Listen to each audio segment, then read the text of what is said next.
CTV News with Stefanie Masotti. Good evening and thank you for joining us. Community partners tonight sounding the alarm on a sudden rise in drug overdoses in Windsor-Essex. Earlier today, agencies gathering for an emergency meeting to discuss the response. CTV's Robert Lothian has been looking into this for us. Robert, what exactly are we seeing? Yeah, Stephanie, the Windsor-Essex County Health Unit says the region saw nearly 20 overdoses in 1 week, largely linked to fentanyl. This prompted a rare call to bring together 32 community partners to find solutions before more damage is done. For just the second time in 9 years, members of the Windsor-Essex Community Opioid and Substance Strategy hosting an emergency meeting Tuesday. Their focus, a sharp rise in overdoses in only a matter of days. This is something unique and that we need to be paying attention to, and that partners are concerned for those that they serve in our region. Last week alone, 19 opioid-related emergency department visits were recorded, 16 involving fentanyl. Strategy co-chair Eric Nadalin says that far surpasses what the region typically sees. The urgency with which this group came together is reflective of the actual need in our community and what we've seen over the last little while, and certainly it supports the data that we're seeing as the health unit. This is believed to be the culprit, a potent brown or beige fentanyl with a dry, chunky texture, but it's one of the side effects causing more concern. The hallucination component of that is not typical of a fentanyl overdose, and so that's something that we keep an eye on. It tells us that not only is it fentanyl that people are consuming, but there's something else mixed in there. Nadalin says community agencies are responding with more outreach teams on the ground.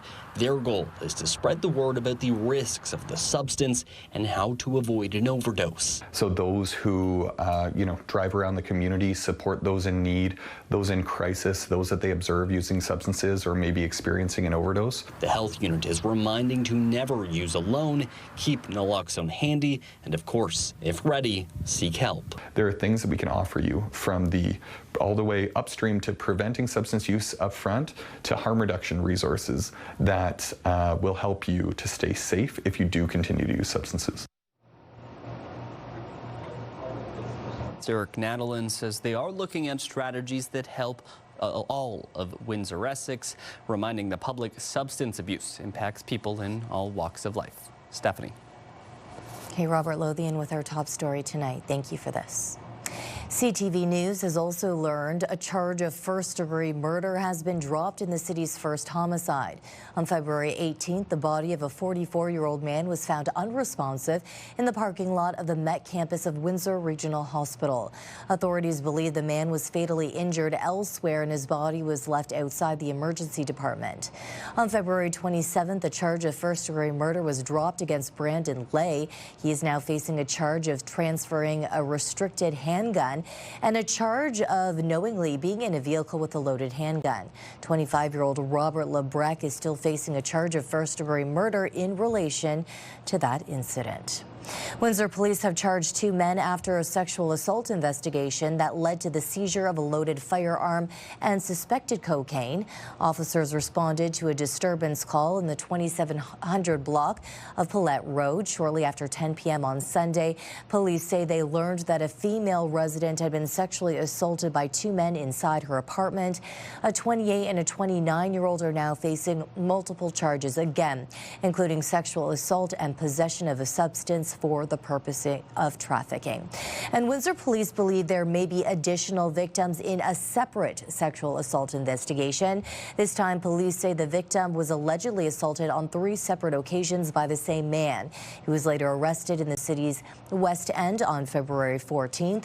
33-year-old Mohammed Ramad has been charged with 3 counts of sexual assault.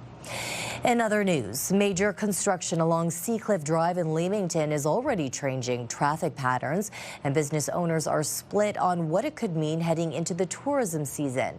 The project is designed to support thousands of future homes, but it comes at a cost. CTV's Chris Campbell reports.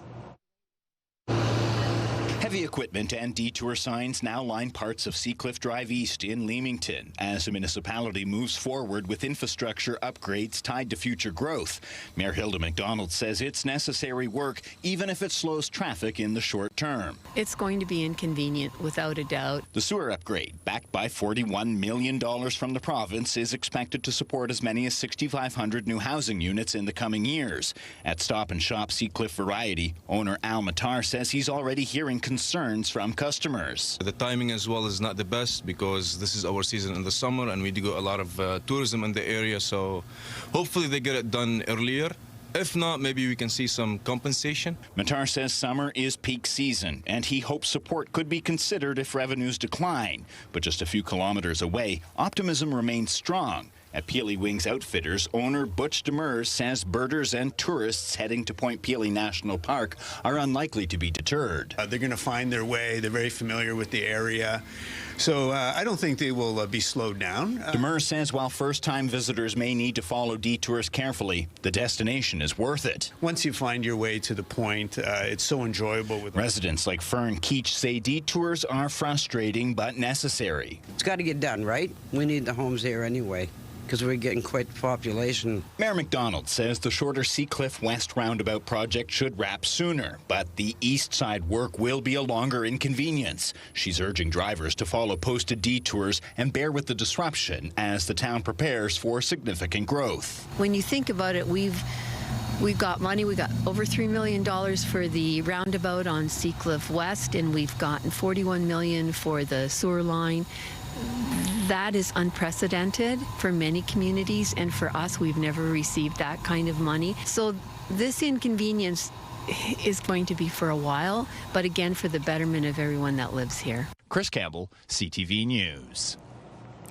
We continue our series tonight, introducing you to local athletes heading to the Paralympics, including an Essex native whose journey to Team Canada followed a life-changing ordeal. Here's CTV's Travis Fortnum.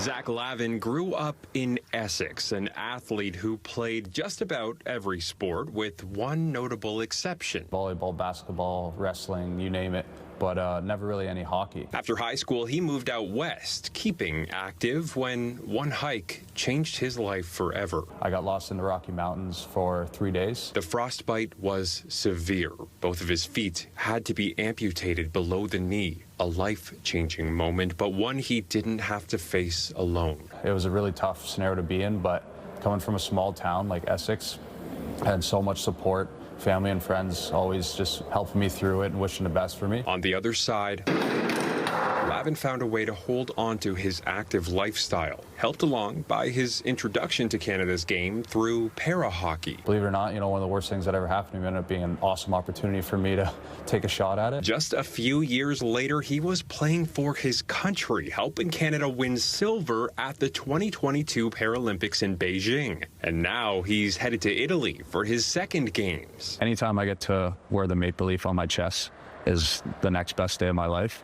But if there's kids that see this and they become inspired to get into hockey or get into sled hockey specifically, I mean, that means more than me getting him to put on the jersey just to inspire that next generation. And when the games are over, another milestone awaits, a wedding for he and his fiancée before settling back at home. I'm proud to say I'm from Essex and will always have that as my hometown and any hockey card. Travis Fortnum, CTV News.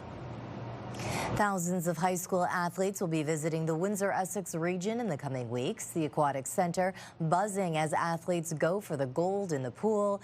The economic boost goes without saying. CTV's Bob Villachico shows us what makes the region an attractive destination.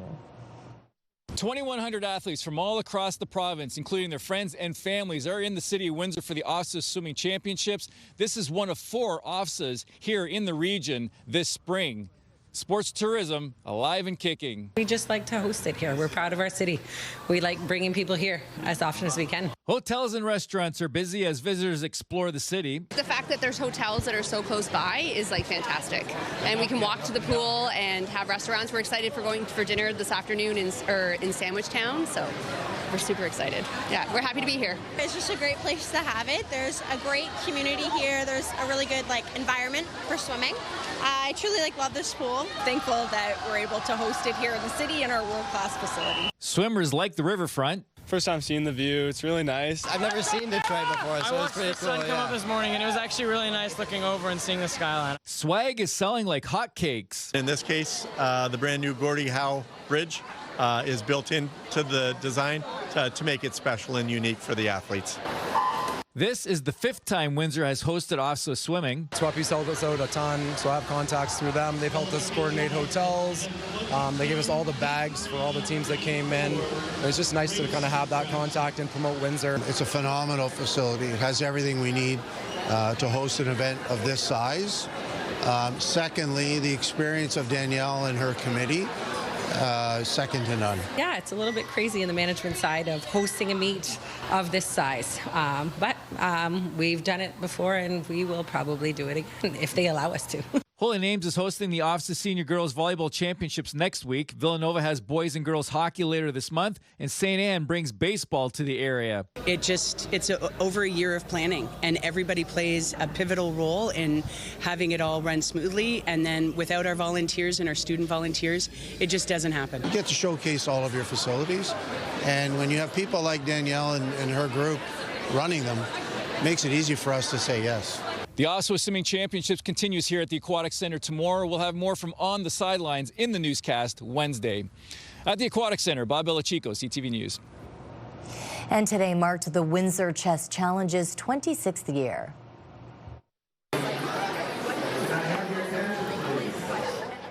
Close to 1,500 local students are competing in one of Canada's largest and longest-running elementary school chess tournaments. It's a two-day event at the Chicharo Club that celebrates the classic game. The event continues the tradition of the John Coleman Legacy Trophy awarded to the top finishing school. Over 300 medals are on the line. The big takeaway is that chess is equally as important as volleyball and basketball. When I go out to a school and I see where they've hung the pennants for the chess challenge up next to the sporting ones, it validates that this is a genuine sport and these kids are truly representing their school. CTV meteorologist Gary Archibald has your full weather details coming up in 2 minutes' time. Still ahead, preparations underway for Toronto's World Cup debut. Gary Archibald joining us now for a full look at the forecast. Gary.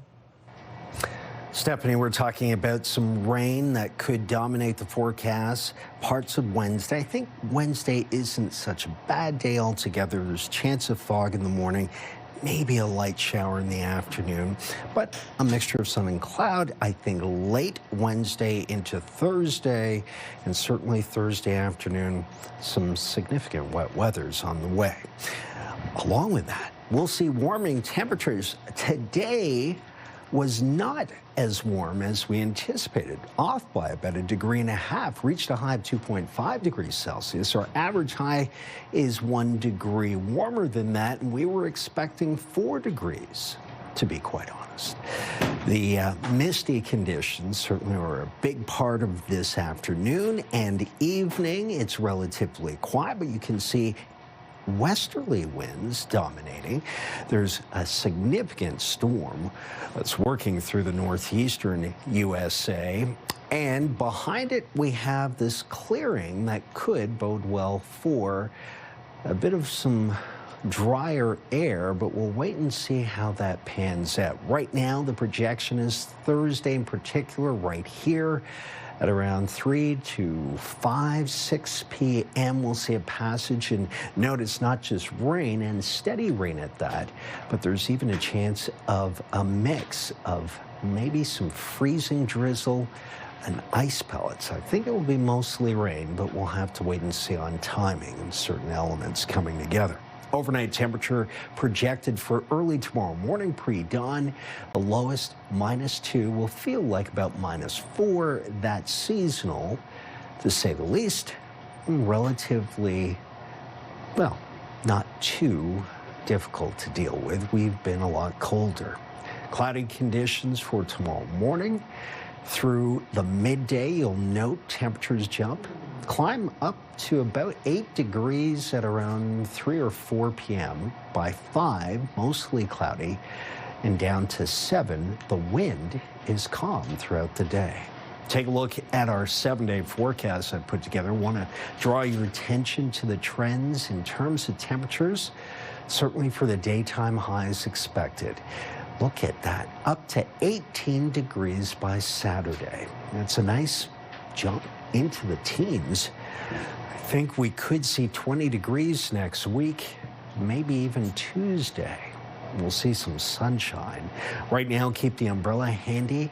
Wednesday towards the overnight, certainly Thursday and Friday. Saturday, rainy, but look at this, 18. We'll see more of the same. The long-range models have much of March's 3rd and 4th weeks in the double digits ahead of schedule. Let's look at your weather. Turning now to the crisis in the Middle East, where U.S. and Israel attacks are escalating.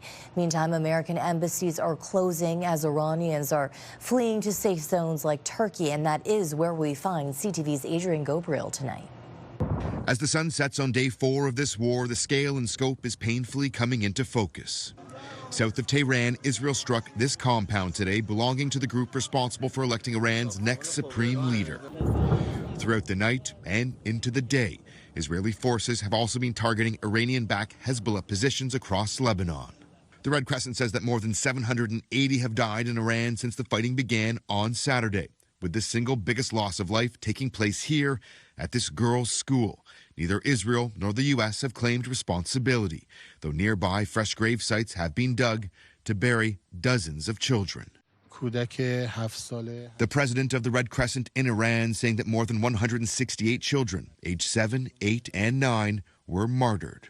The fear, the panic, the anxiety experienced by millions of people in the Middle East and beyond is palpable and was entirely avoidable. 11 countries across the region have been on the receiving end of airstrikes fired by Iran since the fighting began. Following an Iranian attack in Saudi Arabia, the U.S. have shuttered embassies in Riyadh, Kuwait, and Beirut. With Tehran under a daily, deadly bombardment, thousands of Iranians are trying to flee to neighboring countries. Turkey is home to more than 120,000 Iranians, with many residing right here in Istanbul's historic quarter. But foreign nationals we spoke with at cafes in this neighborhood declined to speak on camera, still fearful of the reach of the Islamic Revolutionary Guard and anti-Iranian sentiment here in this country. So celebrations in your house last night. Halit Yenejeh's wife is Iranian. The couple have been waiting for the decimation of the Islamic regime. Islamic regime for Persian people, we are happy, really happy. Devil's times finish. Halit, what is your hope for the future? We want good election, good rules election, and secular system for Iran. As the flames of war fan out of control, any semblance of peace in the Middle East at this hour remains a distant hope. Tonight, U.S. Central Command said they've hit 1,700 targets since their joint operation with Israel began. With Iran hitting back, this entire region has been thrown into a state of chaos. Adrian Gobriel, CTV News, Istanbul. Returning back home, where a new program launching in Windsor-Essex is tackling a growing problem among young people losing track of money in a digital world. As CTV's Sanjay Mari reports, the program comes at a time when one-click purchases and in-game buys are blurring the line between virtual money and real-world debt. In a gaming world dominated by microtransactions in popular online titles such as Roblox and Fortnite, the value of $1 can quickly become abstract for some young people. My own friend, he even said, oh yeah, I spent like $200 on Fortnite. And I just looked at him and I was like, are you serious right now? $1 doesn't equal like $1 Robux or like one Fortnite skin. So then it's like easy to like lose track of like how much you're spending. So then like you tend to spend more. It's why Youth Diversion Essex County has launched Money Smarts for Life, a hands-on financial literacy program for youth and young adults ages 16 to 26. It covers everything from building a budget and saving for rent to understanding how online banking and credit scores work. Executive Director Joanna Conrad says one of the biggest financial challenges for youth can be impulse control. That is a big issue in terms of them understanding that, buy now and pay later is a real thing. And oftentimes, even with digital currency or cryptocurrency, they don't necessarily understand that that is real money. And she adds it doesn't help that technology has made spending faster and easier than ever. Oftentimes we just save our credit cards to everything from Amazon to, whatever platform you're on. And it just takes one scan of a QR code to make a purchase, right? Or one click of a button. Youth Diversion says enrollment to the Money Smarts for Life program is open now, with families able to register by contacting the organization directly or submitting a referral through its website. If we're already starting to lose track of our money and how much money that we actually are spending, we're going to be more focused on silly things, and that could also be leading into debt. Sanjay Maru, CTV News. In Toronto, the TSX lost 756 points. In New York, the Dow fell 404, the Nasdaq dropped 232. The Canadian dollar gained a modest 0.02 cents. On commodity markets, gold dropped to more than $180 an ounce and oil added $3.33 a barrel. For anyone planning a sunny getaway this month, a reminder from health experts, make sure your vaccinations are in order. As Pauline Chan reports, there are different requirements depending on where you go. With Cuba, Mexico, and Florida off many Canadians' lists for March break travel, Dr. Christine Palme says she's hearing more about patients planning for Southeast Asia, the Mediterranean, and Central America. I think that there is a shift in location choice just based on what's happening globally. And that may mean different vaccinations are needed. Some locations such as Africa, Southeast Asia, they do require pre-planning in order to get the vaccines. There's also some financial costs that may be associated with this that may need some financial planning in advance. For example, anti-malaria medications must be taken before, during, and after your trip, depending on where you're traveling, and new vaccinations are always being developed. We now have vaccines against chikungunya, which is an illness that can be quite devastating. There's some things down the pipeline for dengue fever. Measles is spreading in many countries, so make sure all your standard immunizations are up to date. Patients who have chronic diseases may need to speak to their family doctors about bringing certain medications, antibiotics, particularly if they're traveling somewhere remotely. So, really, there's not a one size that fits all. Anti-nausea medication, diarrhea treatment, and pain meds are recommended for your first aid kits. Don't forget sun protection and bug repellent, especially in areas where mosquito-borne illnesses like Zika, chikungunya, and malaria are common. And while March break is less than 2 weeks away, there is still time for vaccinations. Generally speaking, nothing is too late. Dr. Palme says visiting a travel clinic, especially for overseas destinations, is a good idea. Pauline Chan, CTV News. Discussion here at Windsor City Hall. Windsor's top stories. A major project is about to get underway. Breaking news alerts. Severe weather is a possibility. And watch live. Good evening, and thank you for joining us. Download the CTV News app.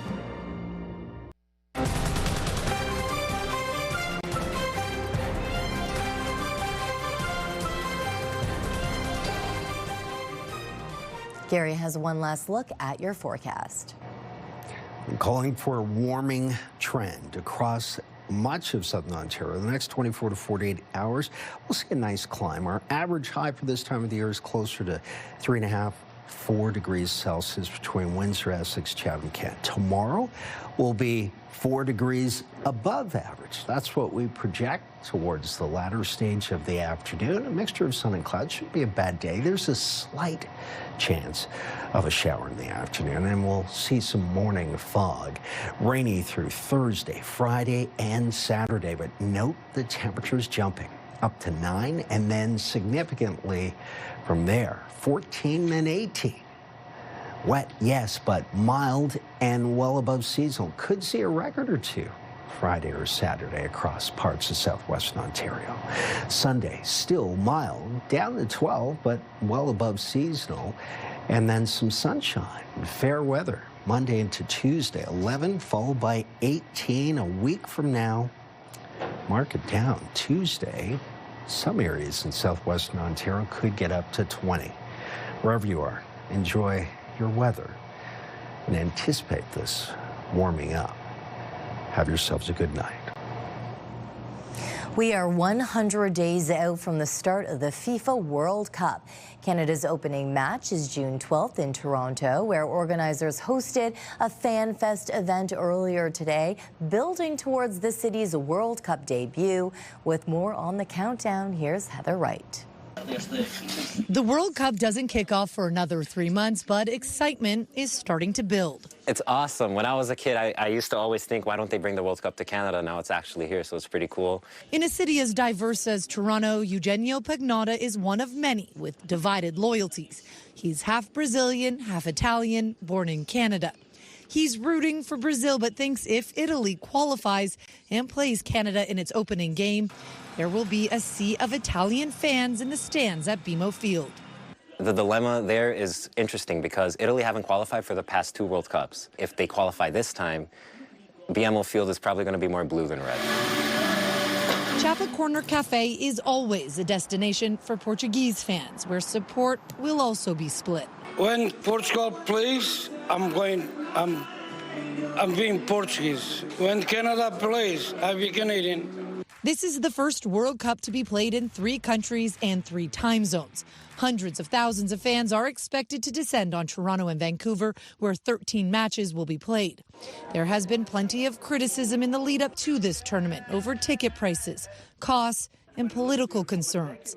But Canada Soccer CEO Kevin Blue says fans are in store for an amazing experience. I think that fans from around the world can expect Canadian hospitality. While the ground is still frozen and June 12th seems far away, Blue predicts the energy of the tournament will be infectious. And I think it's going to, be somewhat breathtaking as far as how much of an impact this will have on the psyche of Canadians who are looking for Canada to do great things on the biggest global stage in sports. Canada will kick off its World Cup tournament in Toronto on June 12th. Other countries playing in Canada include Panama, Ghana, Germany, Ivory Coast, and Croatia in Toronto, and Australia, New Zealand, Qatar, and Belgium in Vancouver. Heather Wright, CTV News, Toronto. That's your news for tonight. Thank you for joining us. See you right back here tomorrow.